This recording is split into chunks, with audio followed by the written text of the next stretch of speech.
Hello दोस्तों, आज के इस वीडियो में जानने वाले हैं एनसीईआरटी क्लास 7 का ये ज्योग्राफी का चैप्टर नंबर 6 है। चैप्टर का नाम है प्राकृतिक वनस्पति एवं वन्य जीवन। तो आइए देख लेते हैं इसका नोट्स। तो आइए देख लेते हैं। ऊंचाई में परिवर्तन के साथ जलवायु में परिवर्तन होते रहता है तथा इसके कारण प्राकृतिक वनस्पति में भी क्या आता है तो बदलाव आता है। वनस्पति में वृद्धि क्या होता है तो तापमान एवं नमी पर निर्भर करती है। ओके, प्राकृतिक वनस्पति को कितने भागों में बांटा गया है तो 3 भागों में बांटा गया है। कौन कौन सा है आइए देख लेते हैं। जिसमें सबसे पहला आता है वन। वन क्या है तो जो वृक्ष तापमान एवं परिपूर्ण वर्षा वाले क्षेत्रों में उगते हैं उसे सघन एवं खुले वन विकसित होते हैं। ओके, इसको आता है घास स्थल। घास स्थल किसे कहा जाता है तो जो मध्यम वर्षा वाले क्षेत्र में विकसित होते हैं उसको क्या बोलते हैं घास स्थल कहा जाता है। कांटेदार किसे कहा जाता है तो कांटेदार झाड़ एवं झाड़ियाँ केवल शुष्क क्षेत्रों में क्या होते हैं तो पैदा होते हैं। ओके, वनस्पति के प्रकार की बात किया जाए तो पहला होता है उष्णकटिबंधीय सदाबहार वन। यह किसे कहा जाता है आइए जानते हैं। इन वनों को उष्णकटिबंधीय वर्षा वन भी कहते हैं। ये वन भूमध्य रेखा एवं उष्णकटिबंधीय के आसपास पाए जाते हैं। ये क्षेत्र गर्म होते हैं एवं पूरे वर्ष अत्यधिक क्या होते तो वर्षा होती है। ओके, यहाँ का मौसम कभी शुष्क नहीं होता, इसीलिए यहाँ के पेड़ों की पत्तियाँ पूरी तरह नहीं झड़ती है, इसीलिए इसे क्या बोला जाता है तो सदाबहार बोलते हैं। काफ़ी घने वृक्षों की मोटी वितान के कारण दिन के समय भी सूरज का प्रकाश वन के अंदर तक नहीं पहुँच पाता है।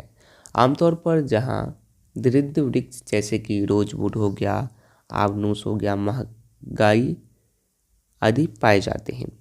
उष्णकटिबंधीय पर्णपाती वन या किसे कहा जाता है आइए जानते हैं। इन वनों को मानसूनी वन भी कहा जाता है। कौन सा तो मानसूनी वन, जो भारत, उत्तरी ऑस्ट्रेलिया एवं मध्य अमेरिका के हिस्सों में पाए जाते हैं। इन क्षेत्रों में मौसमी परिवर्तन होते रहता है। जल संरक्षित रखने के लिए सूक्ष्म मौसम के में यहाँ के वृक्ष पत्तियाँ झाड़ देते हैं। इन वनों में पाए जाने वाले दृढ़ काष्ठ वृक्षों में साल होता है, सागवान होता है, नीम होता है, शीशम होता है। ओके, इनमें फर्नीचर के लिए, यातायात एवं निर्माण सामग्री बनाने के लिए यह क्या होता है तो बहुत उपयोगी होता है। इन प्रदेशों में आमतौर पर पाए जाने वाले जानवर कौन कौन से होते हैं तो बाघ हो गया, शेर हो गया, बंदर हो गया इत्यादि पाए जाते हैं। शीतोष्ण सदाबहार वन के बारे में जानते हैं। ये वन मध्य अक्षांश के तटीय प्रदेशों में क्या होता है तो स्थित होता है। ये सामान्यतः महाद्वीप के पूर्वी किनारों पर पाए जाते हैं, जैसे कि दक्षिण पूर्व अमेरिका, दक्षिण चीन एवं दक्षिण पूर्व ब्राज़ील। यहाँ बांज, चीड़ एवं यूकेलिप्टस जैसे दृढ़ एवं मुलायम दोनों प्रकार के पेड़ पाए जाते हैं। इसके बाद आता है शीतोष्ण पर्णपाती वन। तो उच्च अक्षांश की ओर बढ़ने पर अधिक शीतोष्ण पर्णपाती वन भी मिलते हैं। ये उत्तर पूर्व अमेरिका हो गया, चीन हो गया, न्यूजीलैंड, चिली एवं पश्चिम यूरोप के तटीय प्रदेशों में पाए जाते हैं। ये अपनी पत्तियां सूक्ष्म मौसम में क्या करते हैं तो झाड़ देते हैं। यहाँ बांज एस बीज पाए जाते हैं। ओके, जैसे कि हो गया हिरन, लोमड़ी, भेड़िया जानवर और फिजेंट या मोनाल पक्षी पाए जाते हैं। ओके, इसके बाद आता है भूमध्य सागरीय वनस्पति या किसे कहा जाता है आइए जानते हैं। यहाँ भूमध्य सागरीय वनस्पति पाए जाते हैं। यहाँ अधिक यूरोप, अफ्रीका एवं एशिया के भूमध्य सागर के समीप वाले प्रदेशों में पाई जाती हैं। ये वनस्पतियाँ भूमध्य सागर के बाहरी प्रदेश जैसे कि संयुक्त राज्य अमेरिका के कैलिफोर्निया हो गया, दक्षिण पश्चिम अफ्रीका हो गया, दक्षिण पश्चिम दक्षिण अमेरिका हो गया एवं दक्षिण पश्चिम ऑस्ट्रेलिया में भी पाई जाती है। ओके, इन प्रदेशों में गर्म, शुष्क, ग्रीष्म एवं वर्षा वाली मृद शीत ऋतु होती है। इन क्षेत्रों में आमतौर पर संतरा, अंजीर, जैतून एवं अंगूर जैसे नींबू वंश खट्टे यानी सिट्रस के फल पैदा किए जाते हैं। शंकुधारी वन की बात किया जाए तो उत्तरी गोलार्ध के उच्च अक्षांश यानी कि 50 से 70 डिग्री सेल्सियस में शंकुधारी वन पाए जाते हैं। इसे टेगा भी कहते हैं। ये वन अधिक ऊंचाइयों पर भी पाए जाते हैं। ये वृक्ष हिमालय में पाए जाते हैं। ये लंबे नरम काष्ठ वाले सदाबहार वृक्ष होते हैं। ओके, इन वृक्षों के काष्ठ का उपयोग लुगदी बनाने अखबारी कागज तथा नरम काष्ठ का उपयोग माचिस एवं पैकिंग के लिए किया जाता है। बक्से बनाने के लिए इसका प्रयोग भी आप बोल सकते हैं कर सकता है। इसका बताता है चीर, देवदार, मुख, पेड़ और मिंक ध्रुवीय भालू जानवर पाए जाते हैं।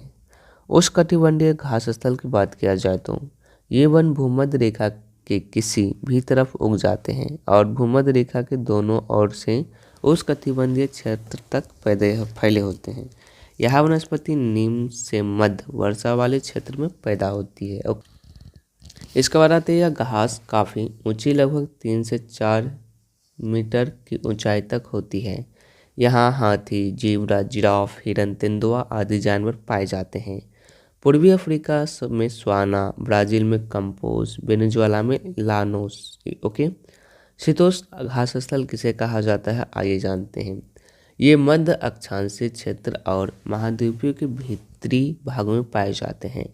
यहाँ घास आमतौर पर छोटी और पौष्टिक होती है। शीतोष्ण प्रदेशों में सामान्यतः जंगली भैंस, बाइसन, एंटीलोप पाए जाते हैं, जैसे कि अर्जेंटीना में पेम्पास, उत्तरी अमेरिका में प्रेयरी, दक्षिण अफ्रीका में वेल्ड स्टेपी, ऑस्ट्रेलिया में डान इत्यादि। ओके, इसके बाद कटीली झाड़ियाँ। कटीली झाड़ियाँ क्या होती है तो शुष्क रेगिस्तान प्रदेशों में पाई जाती है। कटीली झाड़ियाँ उष्णकटिबंधीय रेगिस्तान महाद्वीपों के पश्चिम किनारों पर पाए जाते हैं। तीव्र गर्मी एवं बहुत कम वर्षा के कारण यहाँ वनस्पति की कमी रहती है। ओके, इसका अर्थ है ध्रुवीय प्रदेश। ध्रुवीय प्रदेश क्या होता है तो यहाँ अत्यधिक ठंडा इलाका, यहाँ बहुत सीमित प्राकृतिक वनस्पति मिलती है ध्रुवीय प्रदेश में। यहाँ केवल काई, लाइकेन एवं छोटी झाड़ियाँ पाई जाती है। ये अल्पकालीन ग्रीष्म ऋतु के दौरान विकसित होती है। इसे टुंड्रा प्रकार की वनस्पति कहा जाता है। ये वनस्पतियाँ यूरोप, एशिया एवं उत्तरी अमेरिका के ध्रुवीय प्रदेश में पाई जाती है। यहाँ सील हो गया, वालरस हो गया, ध्रुवीय भालू हो गया, ध्रुवीय उल्लू, बर्फीली डोमरी इत्यादि जानवर पाए जाते हैं। तो आज के वीडियो में बस इतना ही। Thanks for watching this video. Thank you.